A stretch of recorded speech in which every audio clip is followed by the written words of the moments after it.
What's, Your Excellency, Kolkata জয়ের যখন আমরা যাত্রা করি তখন তুমি আমার সঙ্গে সঙ্গেই ছিলে।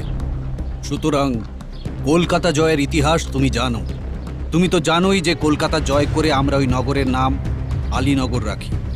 জানি Your Excellency.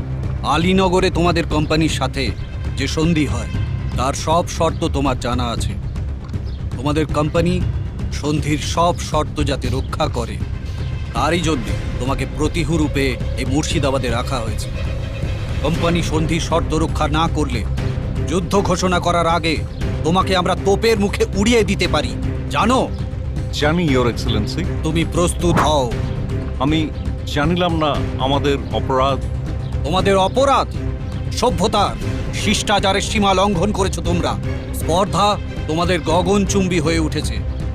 শুধু শান্তি ভঙ্গের আশঙ্কায় আমি এতদিন তোমাদের সাথে ভদ্র ব্যবহার করে এসেছি, কিন্তু ভদ্রতার অযোগ্য তোমরা। আপনার অভিযোগ বুঝিতে পারিলাম না Your Excellency. মুন্সিজি, অ্যাডমিরাল ওয়াটসনের পত্র, এই পত্র সম্বন্ধে তুমি কিছু জানো? শেষের দিকে কি লেখা আছে? To acquaint you with the remainder of the proof which should have been here long since, and which I heard the colonel told you which he expected will be at Calcutta in a few days. That in a few days more I shall dispatch a vessel for more ships and more troops. That I will kindle such a flame in your country that all the water in the Ganges will not be able to extinguish. মুন্সিজি, এই পত্রের মর্ম সভাসদদের বুঝিয়ে দিন। Colonel Clive যে সৈন্যের কথা উল্লেখ করেছিলেন তাহা শীঘ্রই কলকাতায় পৌঁছিবে।